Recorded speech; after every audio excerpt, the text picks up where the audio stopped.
Bangladesh captain শান্ত উনি এমন কি বললেন কিংবা উনি এমন কি করতে পারলেন যে কারণে ভারতীয় গণমাধ্যমে শুধু ওনার প্রশংসাই চলতেছে।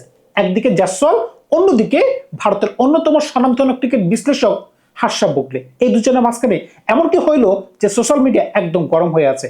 ভারত পাকিস্তানের সাথে কি সম্পর্ক ঠিক হয়ে গেছে? তারা কি এখন হাত মিলাবে? তারা কি এখন ট্রফি নেবে? গতকালকে আমরা যে একটা ছবি খুঁজে পাইলাম যে ব্যাংককের মাঝখানে যে একটা এসিসি মিটিং হয়েছে, একদিকে তামিম ইকবাল, একদিকে রাজীব শুক্লা, এমনকি একদিকে পাকিস্তান ক্রিকেট বোর্ডের সভাপতি, তারা একসাথে বসে আছে। ইংল্যান্ড ক্রিকেট বোর্ড কি করতে চাইতেছে, এমনকি ইংল্যান্ডের ক্রিকেটাররা কি পার্ট টাইম ক্রিকেট খেলে আর সবসময় কি মদ খায় কিনা সেটা আমি বলতে পারবো না, সেটা কিন্তু আপনারা কমেন্টস করে জানাতে পারেন। আরেকটা প্রশ্ন আপনাদের কাছে করতে চাই, বর্তমানে ক্রিকেটের আসল মাফিয়াকে, ক্রিকেটের আসল মাফিয়াকে ভারত, পাকিস্তান, শ্রীলঙ্কা নাকি অন্য কিছু? এটা কিন্তু আপনারা কমেন্টস করে জানাতে পারেন।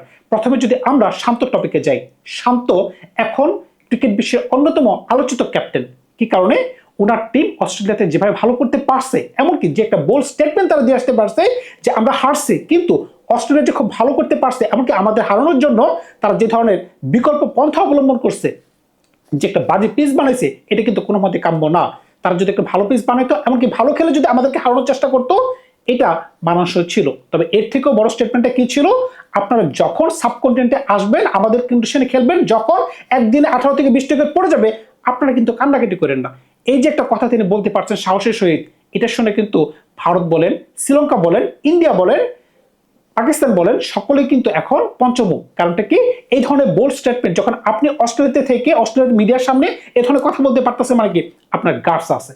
এই যে একটা কথা আপনি খেয়াল করে দেখেন, যদি অস্ট্রেলিয়া বাংলাদেশে এসে 18 কিংবা 20 উইকেট যদি একদিনে পড়ে যেত, তাহলে কিন্তু ইংলিশ গণমাধ্যম বলেন, অস্ট্রেলিয়া গণমাধ্যম বলেন, তারা একদম বাংলাদেশকে ধুয়ে ফেলতো কিংবা ভারতকে ধুয়ে ফেলতো। কিন্তু বর্তমানে উনি যে একটা স্টেটমেন্ট দিয়ে আসছে, এরপরে তারা যখনই সাবকন্টিনেন্টে আসবে, আর যদি তাদের একদিনে যদি 18 থেকে 20 উইকেট পড়ে যায়, তখন কিন্তু এটা নিয়ে কোনো ধরনের বাহানা কিন্তু তারা করতে পারবে না। এই কারণেই কিন্তু শান্তকে নিয়ে কিন্তু সমগ্র ক্রিকেট বিশ্বে কিন্তু এখন আলোচনা হচ্ছে যে স্যালুট আপনাকে, যে আপনি সঠিক সময় সঠিক জায়গায় সঠিক কথা আপনি বলতে পারছেন। এখন চলে আসেন ভারত পাকিস্তানের সম্পর্কের ক্ষেত্রে।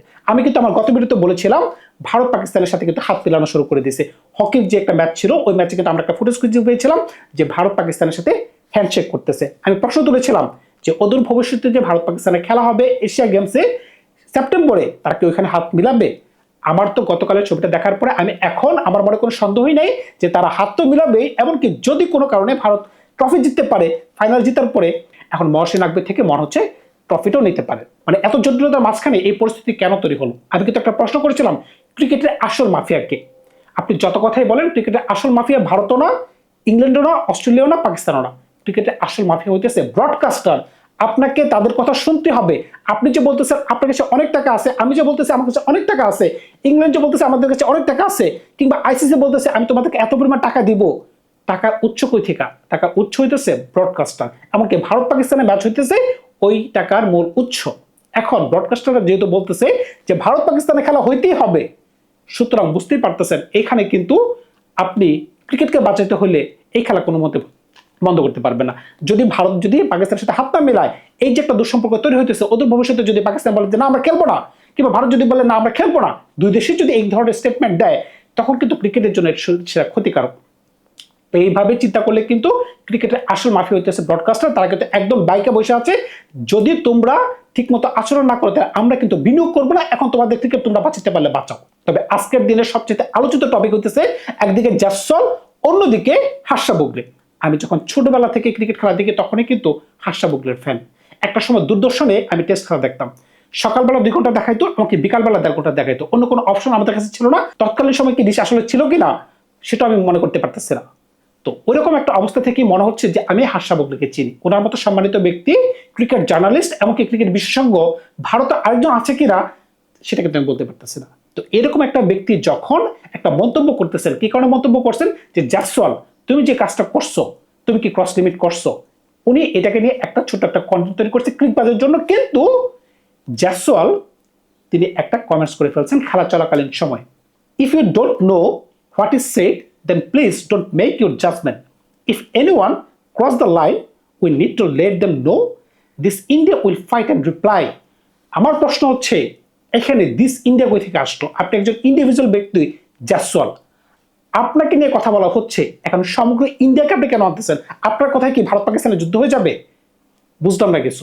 এত বড় একজন ব্যক্তি আপনার ভুলগুলোকে সংশোধন করে দেওয়ার জন্য কি বলছে যে আপনাকে মানে যত কথাই হোক যে আপনাকে এরকম উত্তেজিত আচরণ করা উচিত হয় না।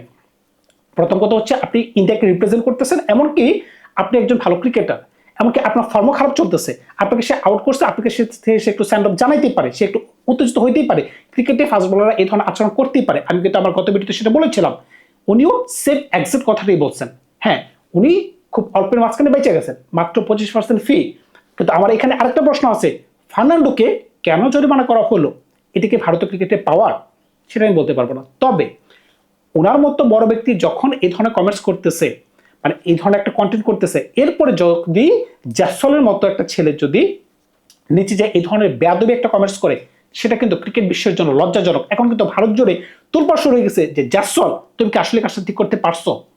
তুমি কি মানুষ ভালো নাকি তুমি অ্যাগ্রেসিভ? এটা কি নতুন ইন্ডিয়া? নতুন ইন্ডিয়া মানে কি বড়দেরকে অসম্মান করা? সেটা আমি আপনাদের কাছে জানতে চাইছি। তবে সবচাইতে জটিল খবর হইতেছে, এমনকি আনন্দের খবর হচ্ছে, যেটা শুনে আমি আনন্দিত, এশিয়া কাপ 2027 বাংলাদেশে অনুষ্ঠিত হবে, এমনকি ভারত বাংলাদেশে আসবে। ভারত বাংলাদেশে কেন আসবে? গতকাল যে একটা ছবি আমরা খুঁজে পেয়েছি, একদিকে তামিম ইকবাল, একদিকে ভারতীয় ক্রিকেট বোর্ডের যিনি আছেন হর্তাকর্তা, এমনকি একদিকে মহসিন নাকভি, তারা তিনজন যেভাবে এক ফ্রেমে বন্দী আছেন, আমার কেন জানি মনে হচ্ছে 2027 সালের এশিয়া কাপ বাংলাদেশে হবে। তবে আমি একটা জিনিস বুঝতে পারতেছি না, কি কারণে ভারত বাংলাদেশের এই সিরিজটাকে বয়কট করলো, এটা কিন্তু আমি বুঝতে পারতেছি না। যদি তারা 2027 সালে আসে কিংবা তারা বাধ্য হয়, তাহলে কেন এই সিরিজটাকে বাতিল করা হলো, সেটা উত্তর আপনারা কিন্তু কমেন্টস করে জানাতে পারেন। অন্যদিকে ইংল্যান্ড ক্রিকেট, ভাই কি হয়ে গেল তাদের মাঝখানে? 2 দিন পরে পরে একজন ক্রিকেটার মদ্যপান করতেছে, নাইট ক্লাবে যে নাচানাচি করতেছে, এমনকি তাদের অ্যারেস্ট করে টিভি মিডিয়াতে প্রচার করতেছে। ভাই, আপনাদের দেশের সম্পদ আপনারা একটু লুকাই টুকাই করেন, আপনারা কেন একদম ওপেনলি এই ধরনের পার্টি করেন সেটা তো বুঝতে পারতেছে না। ভাই, মনে পড়ে কি আপনাদের গত মাসে, যে মাসে বেন স্টোকস রিটায়ারমেন্টে চলে গিয়েছিলেন, নিউজিল্যান্ড কিন্তু আসছিল ইংল্যান্ডে, প্রথম টেস্টে কিন্তু নিউজিল্যান্ড কিন্তু হারেছিল, এমনকি ইংল্যান্ড কিন্তু একটা দুর্দান্ত জয় পেয়েছিল লর্ডসের মাটিতে। ওই ম্যাচে জয়ের পরে একটা পার্টি তারা করেছিল, রাস আটকিনসন এমনকি বেন স্টোকস, মনে পড়ে কি তারা দুজনে কিন্তু পরের টেস্ট খেলতে পারে নাই। এরপরে কিন্তু তিনি ঘোষণা দিয়ে দেন যে এটাই আমার লাস্ট ম্যাচ, এমনকি বেন স্টোকস লাস্ট ম্যাচে কিন্তু ওপেনিং পর্যন্ত করেছিলেন। এটা নিয়ে কিন্তু আরেকটা হাঙ্গামা হয়েছিল যে বেন স্টোকস ওপেনিং করতেছে, কি কারণ? এগুলা কিন্তু বুঝতে পারতেছে। এমনকি গতকালকে বা গতকালকে আগের দিন ব্র্যান্টন কার্স, এখন কিন্তু পাকিস্তান আছে ওই জায়গায় ইংল্যান্ডে, প্রথম ম্যাচ জেতার পরে তিনি আবার পার্টি করতে গেছেন, এমনকি বেন স্টোকসেরও ছবি পাওয়া গেছে। এখন ব্র্যান্টন কার্সকে কিন্তু আবার টিম থেকে বের করে দেওয়া হয়েছে। এখন ইংল্যান্ড ক্রিকেট বোর্ড কি করতে চাইতেছে, এমনকি ইংল্যান্ডের ক্রিকেটাররা কি পার্ট টাইম ক্রিকেট খেলে আর সবসময় কি মদ খায় কিনা, সেটা আমি বলতে পারবো না, সেটা কিন্তু আপনারা কমেন্টস করে জানাতে পারেন। ধন্যবাদ সবাইকে, ভালো থাকবে আপনারা। নতুন কোনো গল্প নিয়ে খুব শীঘ্রই হাজির হবো আপনাদের সাথে। বিদায় নিলাম আজকে, ভালো থাকবেন।